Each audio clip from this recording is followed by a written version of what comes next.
Does your child with ADHD behave poorly after they eat a certain type of food or drink a specific type of drink? Do you think food allergies or food sensitivities could be a part of the problem? Is it possible that at least some of their ADHD symptoms are actually caused not by ADHD, but by food sensitivities? If you want to learn more about this possibility, you are definitely in the right place because today we're going to explore the relationship between food, ADHD, and behavior. Now, in my experience with working with over 1,000 families of kids with ADHD, I have yet to work with a child who was not affected by food in some way, shape, or form. The most common offenders among kids with ADHD are gluten, dairy, soy, and artificial flavors and colors. These foods can majorly intensify symptoms, and sometimes when we cut them out, the symptoms completely disappear. Now, if you are new here, I'm Dana Kay, a board-certified health and nutrition practitioner, and I specialize in working with families of kids with ADHD. Welcome to our channel. We discuss holistic, natural ways to reduce ADHD symptoms in children. And if you haven't yet hit that subscribe button, go ahead and do that now so you don't miss any future videos.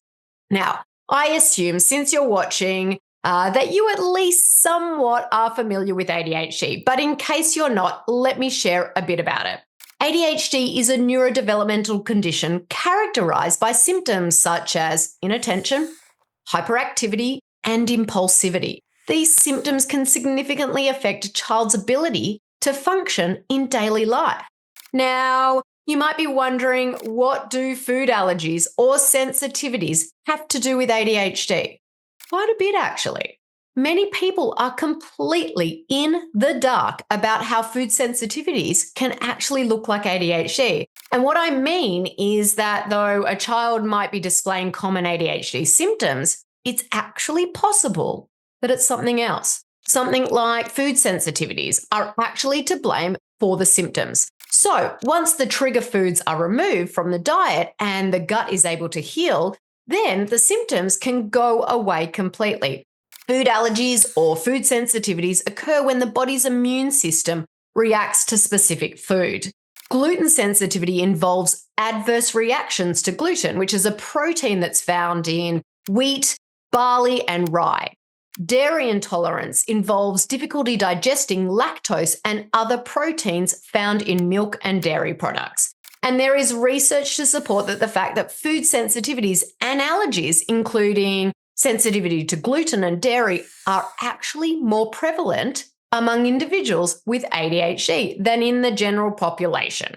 This is why it is so important to pay close attention to what your child eats and how specific foods affect their behavior. Let's begin by focusing specifically on gluten. Gluten is probably the number one food I recommend all children with ADHD cut out of their diets. In fact, gluten is actually pretty much so inflammatory that I suggest everyone, even those without ADHD or a known gluten intolerance, stop eating it. Plain and simple. Gluten is harmful for everyone. And that's because gluten triggers increased intestinal permeability in everyone, even those who don't show an allergic response to it. Now, intestinal permeability refers to the breakdown of the intestinal walls. And when functioning properly, the walls of the intestine form a barrier, allowing water and nutrients to pass through, but blocking other things from entering the bloodstream. And so when a person has this increased intestinal permeability, that can lead to something called leaky gut. Leaky gut allows toxins and other harmful substances to enter the bloodstream that aren't supposed to be there. It leads to an inflammatory response in the body. And this inflammation can, you guessed it, make ADHD symptoms significantly worse. Inflammation isn't the only issue with gluten, though. Gluten also has the potential to create opiate-like effects in some individuals. Opiate-like effects. Crazy, right? In individuals who have gut inflammation, which is very common in kids with ADHD, the enzymes in their guts are not fully breaking down the gluten. And what happens as a result are compounds called glutamorphins. Now, the protein structure of glutamorphins is similar to that of morphine. Glutamorphins, morphine. Sounds similar, doesn't it?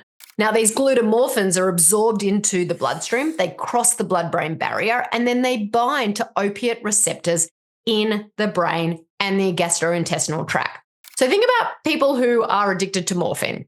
They might be unable to sit still. They could have huge meltdowns over small things. They might be unable to handle transitions. In many ways, they have ADHD-like symptoms, don't they? And so when parents of children with ADHD remove gluten and thus remove the opiate glutamorphin, these opiate-like instances become fewer and further in between. Now, when we removed gluten from my son's diet, he literally became a different child within a matter of weeks. He was calm, he was focused, he was able to sit still. One thing to keep in mind when removing gluten is that some people go through a glutamorphin withdrawal response. Think of this kind of like a detox period. During this period, their ADHD symptoms might actually get worse for a time before they get better. And that's because their bodies are flushing out the gluten. Now, another thing to keep in mind is that it can take 3 to even 6 to 12 months for gluten to stop reacting in the body. Don't give up if you don't see results immediately. Sometimes it can take a few months before the body fully reduces the inflammation that is caused by the gluten. I also want to emphasize that gluten sensitivity, it's different than celiac or a full-blown allergy. Gluten sensitivity does not bring with it the autoimmune response that characterizes celiac disease. Unlike celiac disease, which can cause severe intestinal damage, gluten sensitivity involves less severe symptoms that do not include autoimmune intestinal damage, but still might cause discomfort and behavioral symptoms. Now, for those with ADHD, gluten sensitivity can manifest in a variety of ways. Some signs that gluten could be impacting someone with ADHD include increased hyperactivity, mood swings, and attention difficulties after consuming gluten-containing foods. But like I said, gluten can sometimes continue to react in the body for months, so it can really be hard to pinpoint without removing it completely for several months. Several studies and expert analysis have explored the link between gluten sensitivity and ADHD behavior patterns, and research suggests that in some individuals, gluten sensitivity might contribute to behavioral issues due to its impact on gut health and subsequently brain function. Now, this is part of a broader discussion on the gut-brain axis, which illustrates how gut health can really influence neurological and psychological well-being. For individuals who have gluten sensitivities, removing gluten from the diet can lead to an improvement in ADHD symptoms. Okay, so let's move on to dairy. Dairy, I suggest families cut out dairy for the same reasons they cut out gluten. Dairy products like gluten are inflammatory and create opiate-like responses in the brain as well. Now, the opiate-like protein in dairy is called casomorphin compared to the one of gluten, which is glutamorphin. Casomorphin, glutamorphin. Symptoms of dairy intolerance can include bloating, gas, diarrhea, and abdominal pain occurring shortly after consuming dairy. But there are not always gut issues. It's really important to keep that in mind. Sometimes, like with gluten, individuals who have dairy intolerances will only have exacerbated ADHD symptoms resulting from the inflammation that dairy causes in their bodies, in their brains, and in their guts. So for individuals with ADHD, managing dairy intolerance adds an extra layer of complexity to dietary planning. Now, dairy products are common in many diets, so finding suitable alternatives that still satisfy nutritional needs, can seem somewhat challenging, but there's lots of practical tips. So here are some practical tips for adopting a dairy-free diet while ensuring balanced nutrition. We want to explore the alternatives. We can replace cow's milk with plant-based options like almond, oat, and coconut milk. Ensure these alternatives that are clean with few ingredients, as additives can also be inflammatory. We want to read labels carefully. Dairy can be present in unexpected items like baked goods, processed snacks, and even some medications. Always read ingredient labels to avoid dairy.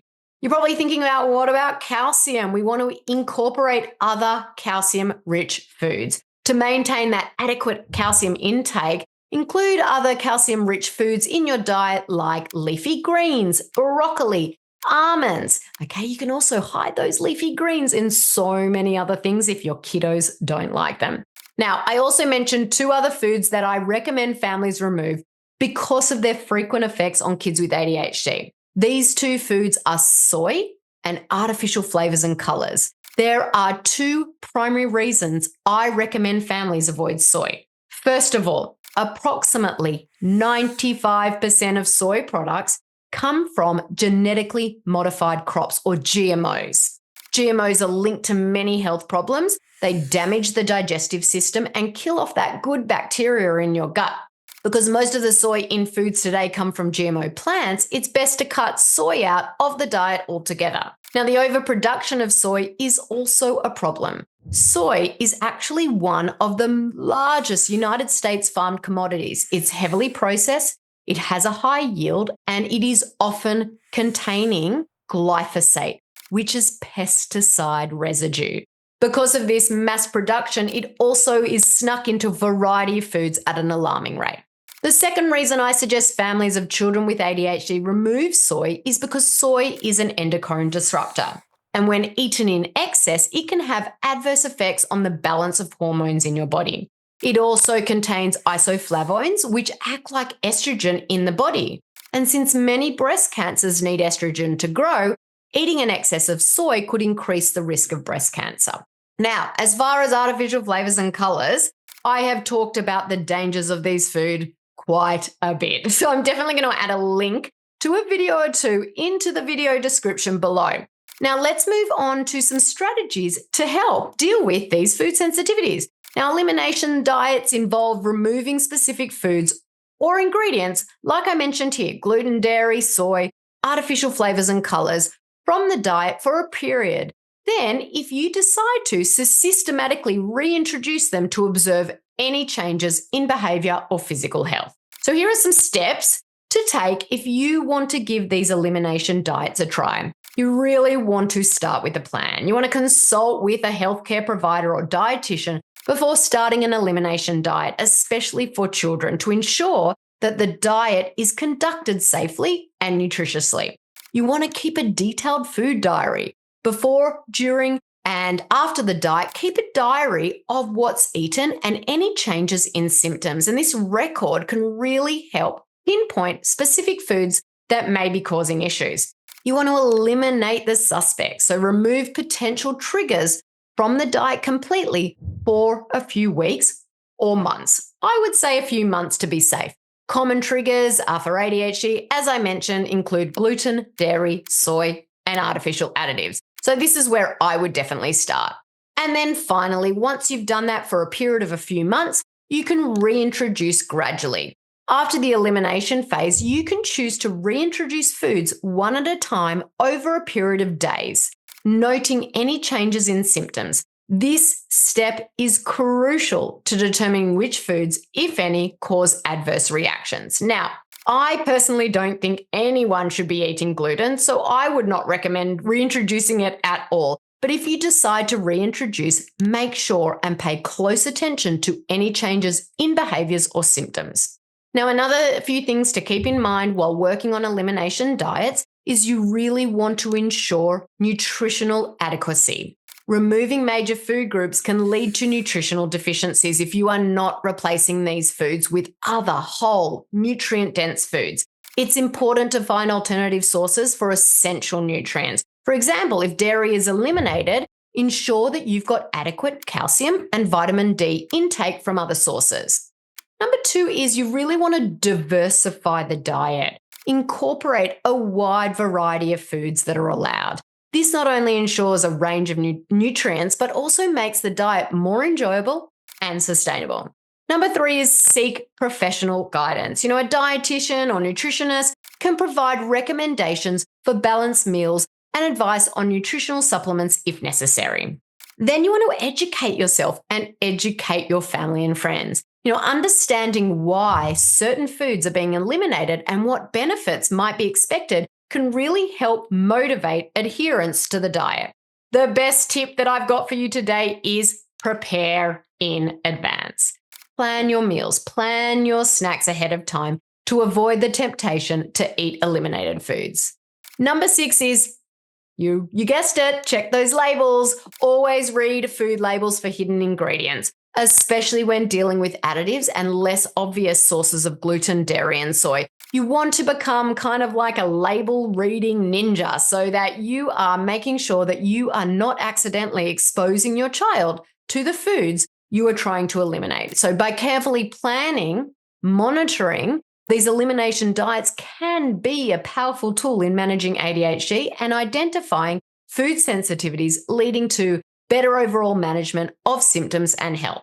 Okay, so far we've talked about gluten, we've talked about dairy, soy, and why these 3 foods can create inflammation in the body, leading to exacerbated ADHD symptoms. I also mentioned artificial flavors and colors causing issues as well. There's one final food I want to mention very quickly, and that is sugar. High sugar intake is also linked to increased hyperactivity and impulsivity in children with ADHD. Sugary foods can cause these spikes in blood sugar levels, which might lead to quick shifts in energy and mood, exacerbating ADHD symptoms. So, if you feel like tackling this as well, it's also a good thing to look into. Now, regardless of which foods you remove, you want to ensure the overall quality of the diet is good. You don't want to just replace gluten-filled processed foods with gluten-free processed foods. Rather, you want to eat more whole fruits and veggies, healthy fats, grass-fed or wild-caught protein sources, and so on.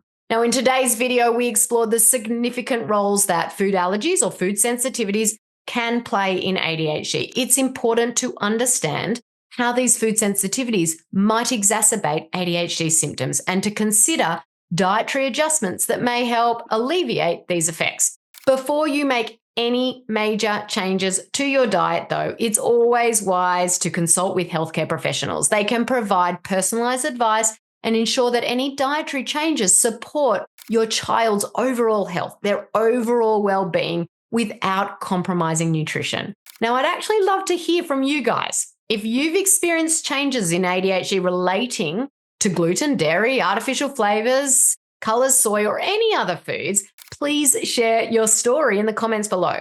Your insights, they're so incredibly helpful to others that are also navigating this similar challenge.